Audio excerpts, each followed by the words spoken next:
Андакан Күнсабаев, сөз сизде. Рахмат. Меники бул мыйзам боюнча эмес. Азыркы түзүлгөн кырдаал боюнча сиз айтсаңыз, соңку мезгилде ушул 2 жылдын ичинде биздин Кыргызстанга чегарадан өткөн жарандардын саны дээрлик Кыргызстандын калкынын саны менен тең болуп калды. Эмнеден көрүп атасыз себебин?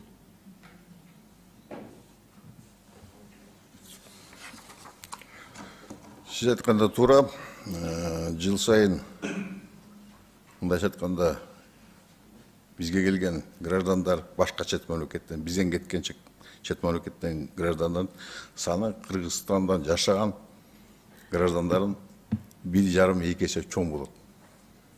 Ошол эмнеден көрүп атасыз дейм да, себебин эмне үчүн ушундай болуп атат? Дээрлик 3 эсеге көтөрүлүп атат. Бир жагынан бул туризм. Бул жагынан туризм. Бул экинчи маселе, жолдош полковник. Ошолордун канчасы Кыргызстандан чыкпай калып атат?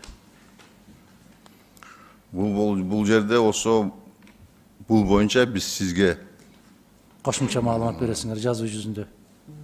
Аны 5 жыл бүткөнчө албайбыз. Жок, биз аны беребиз. Сизге аны письменный виде мы предоставим. Мындай кылыш керек да.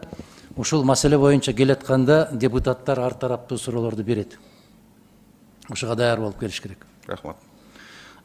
Сиз айтсаңыз, ошо канча пайызы чыкпай калып атканын, эмнеден болуп атканын. Себеп биздин Кыргызстандагы абдан бир коркунучтуу жагдай түзүлдү.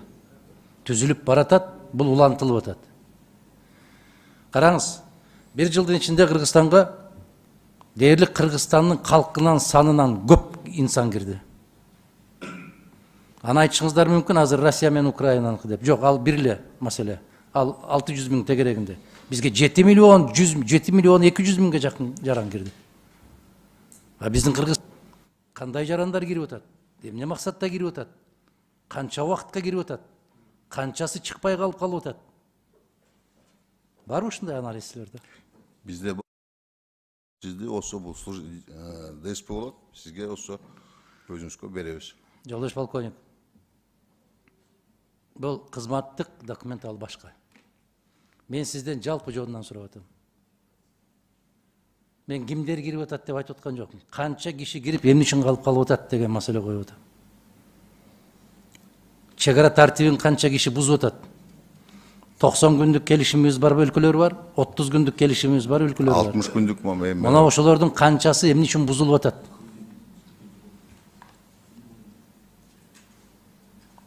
Барбы суроо? Жооп. Беребиз. Качан? Жолдош полковник, бул күн-түн сиздер карай турган маселе. Күн-түн карай турган маселе. Күн-түн карайбыз. Башка мамлекеттерде бир чычкан кирсе дагы, бир улак кирсе дагы эсебин алып, жарыялап айтып атат. Бизге Кыргызстандан көп жаран кирип атат. Айланайындар. Ар кайсы жактан кирип атат. Эмне максатта кирип атат? Кандай максаты? Туризм, бизнес. Жок, кечиресиз. Жумуш издеме. Ошолордун канча пайызы туризм? Канчасы кирди да, канчасы чыгып кетти? Мен сиздерге айтып атам, канчасы Кыргызстанда калып калды? Эмне максатта калып калды? Ар кандай максаттар менен келет, ар кандай максаттар менен кетет. Канчасы калды ошолордун? Ал бул болсо мен сизге азыр айтып бере албайм. Айланайын, биздин районго ким аким болот дегенден башка маселени да башкасын караш керек да. Кыргызстанда коопсуздук жаралып атат. Коопсуздук түзүлүп атат. 14 миллион киши бир учурда болуп атат Кыргызстанда.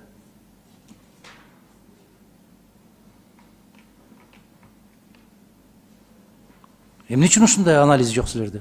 Бизде бар. Мен сизге айтпадым, бул боюнча биз болсо письменный виде вам дадим деп. Ошо мыйзамга тиешеси жок, бирок жалпы чегарага тиешеси бар болгондугу үчүн гана унчукпайм да азыр. Себеп менимче биздин комитет ушул маселени бир жыйынга атайын даярдык көрүш керек. Өтө коопсуз жагдай түзүлүп атат. Мына Өзбекстандын эсеп кысап кызматы жарыя кылды. 225 000 жаран туруктуу Кыргызстанга жашаш үчүн көчүп өттү деп берип атат. Алар сиздерден айырмаланып анализ жүргүзөт. Кимдер өтүп атат? Эмне максатта өтүп атат? Канчасы Кыргызстанда калып атат? Канчасы жарандыкка арыз беріп атат. Алар есебін билет. Тилекке каршы сиздерде андай. Bizde de var андай. А эмне унчукпайсыңар анан? Бұл болса маалыматты мен сізге даярданып атайын берем деп едім. Канча мөөнөт? Письменный виде. Канча мөөнөт?